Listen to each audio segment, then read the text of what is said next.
జై శ్రీమన్నారాయణ. మనము శ్రీ పోతన మహాభాగవతమును పారాయణం చేస్తున్నాము.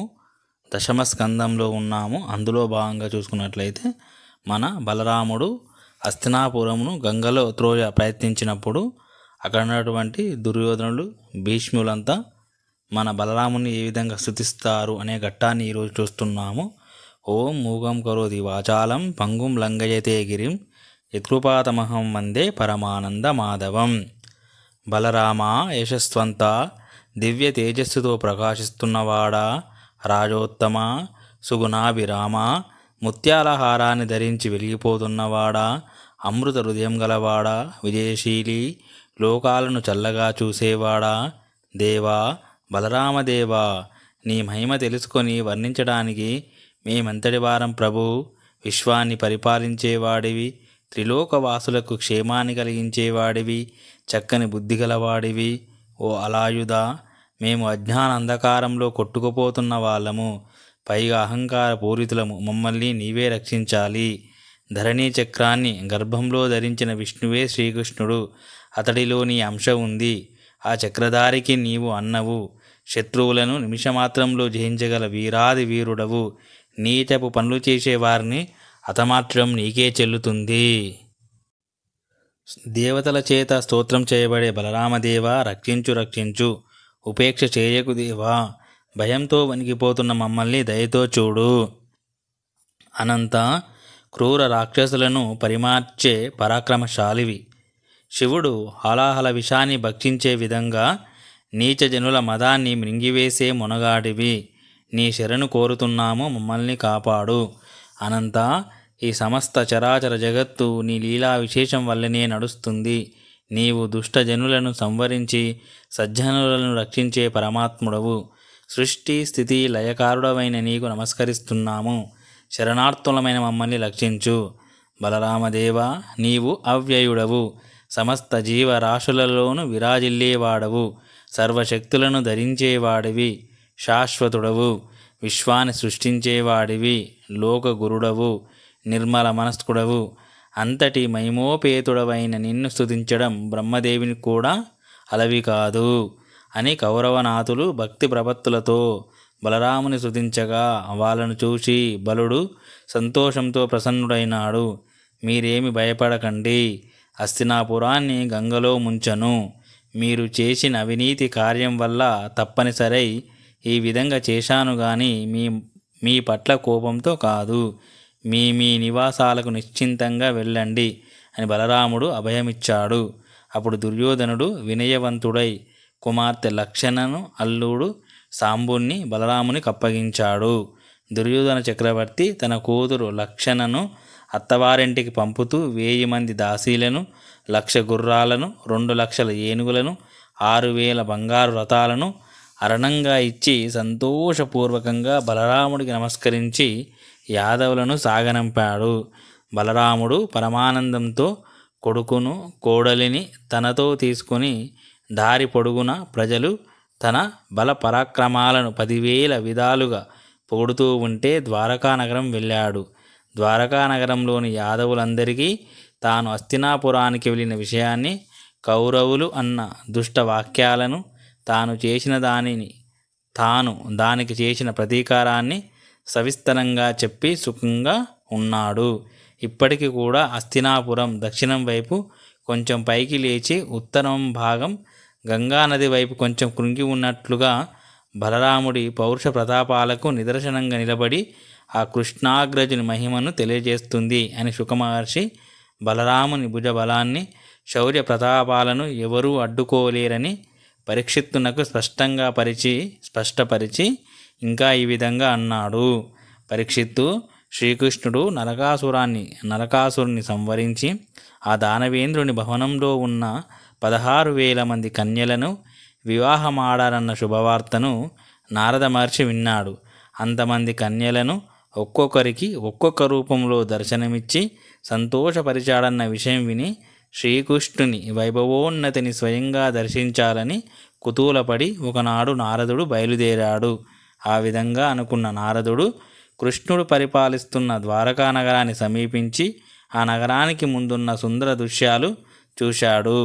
ద్వారకా నగరంలో ఒకవైపు చిలుకల, గోరువంకల, నెమళ్ళ, కోయిలల వినసొంపైన రకరకాల ధ్వనులతో సువాసనలు విరజిమ్ముతున్న వివిధ పుష్పజాతులతో ఒప్పుతున్న ఎన్నో ఉద్యానవనాలు చూశాడు. నారదుడు మరోవైపు తిరిగేసరికి కల అంశలతో, బెగ్గురు పక్షులతో, తెల్ల కమలాలతో, ఎర్ర పద్మాలతో, కలువ పూలతో బహుసుందరంగా ఉన్న సరస్సులు కనిపించాయి. కొంచెం ముందుకు పోయేసరికి వరి పంటలతో శోభాయమానంగా ఉన్న పొలాలు, చెరుకు తోటలు, ఇరుప్రక్కలా ఉన్న నదులు దర్శనమిచ్చాయి. ఆ దృశ్యాలను తిలకిస్తూ మరికొంచెం నడిచేసరికి కొండల చర్యల నుండి జాలువారుతున్న జలపాతాల నీటి తుంపరలు ఎల్లప్పుడూ ద్వారకలో ఏమంత ఋతువే అందాలని అందిస్తున్నదా అన్నట్లు ఆయన గొలుపుతున్నాయి. సృష్టికర్తతో సమానంగా నిర్మించగల స్వర్ణకారుల చేత నిర్మించబడిన నగరమనే లక్ష్మీదేవి చేతికి ధరించిన నవరత్నాలతో కూర్పబడిన బంగారు కంకణమా అన్నట్లు దేదీప్యమానంగా ప్రకాశించిపోతున్న అద్భుతమైన కోటను వీక్షించాడు. నారదుడు అలా నగరంలో వెళుతూ ఉండగా మనులతో పొదగబడిన ఉన్నతోన్నతమైన మేడలు కనిపించాయి.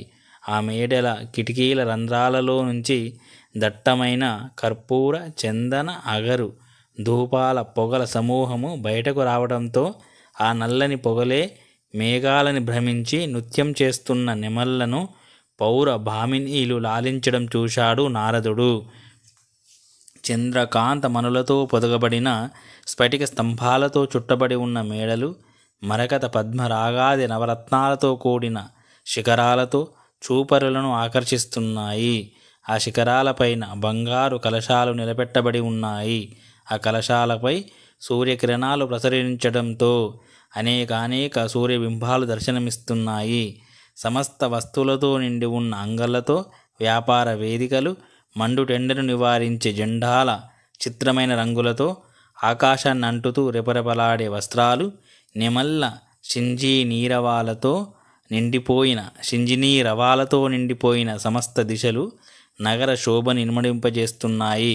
శ్రీకృష్ణుని బాల్యక్రీడలు, విజయ పరంపరలు సూచించే పూతన వధ మొదలైన అనేక గాథలు లిఖించిన బంగారు అక్షరాలతో మిలమిల మెరిసిపోతున్న మణి పలకాలతో కనులకు విందు చేస్తున్న గోపురాలు పురకాంతిని ప్రస్ఫుటీకరిస్తున్నాయి. యాదవేంద్రుడైన శ్రీకృష్ణుని దర్శనం కోసం నానా దేశాధిపతులు ద్వారకకు రావడంతో వారు అధిరోహించిన మదగజాల చెక్కిళ్ళ నుండి స్రవిస్తున్న మదజలంతో నేలంతా బురదగా మారింది. పురంలో వచ్చిపోయే జన సమ్మర్దనం ఎక్కువైంది. దానితో వారి చేతులకున్న కంకణాల ఒరిపిడితో జారి కింద పడుతున్న బంగారు పొడితో బురదలో తడిపోయి నేల పొడిగా మారుతుంది. ప్రతి ఇంటి ముంగిలి శుభకరమైన కొత్త ముగ్గులతో వెలిగిపోతుంది. ఆ ముగ్గుల మీద రత్నాలు పొదగడంతో ముగ్గులు మరింత కాంతితో ప్రతిఫలిస్తున్నాయి. విపణి వీతులన్నీ కుంకుమ నీటితో చల్లబడి కళ్యాణ కాంతుల్ని విరజిమ్ముతున్నాయి. మంగళప్రదమైన వంది మాగదుల గాన మాధుర్యంతో, సముద్ర ఘోషనే తలదన్నే బేరీ మృదంగ నాదాలతో, కాహల శంఖధ్వనులతో శ్రీకృష్ణుని నివాసయోగ్యం కావడంతో ఇంద్రుని అమరావతి నగరంలా శోభాయమానమై స్వర్గాన్నే మించిన ద్వారకను చూశాడు నారదుడు. కేవలం తూర్పు దిశకు పాలకుడైన ఇంద్రుని అమరావతి లాగానే కాక తక్కిన 7 దిక్పాలకుల రాజధాని నగరాల శోభను కూడా అధిగమించి అలరారుతుంది ద్వారకా నగరము. అగ్నిదేవుని పట్టణంలా కృష్ణ సంచారంతో కూడి ఉంది. యమధర్మరాజు నగరంలా కృష్ణ పుత్రులతో మనోహరంగా ఉంది. నైరుతి నివాస స్థానమైన దానిలాగా పుణ్యజనులతో నిండి ఉంది. వరుణుని నిలయంలాగా కొండలతో లోక ప్రసిద్ధి చెందిన పురంలా ఉంది. వాయుదేవిని ప్రధాన వాసంలాగా మహాబలంతో సమృద్ధమై ఉంది.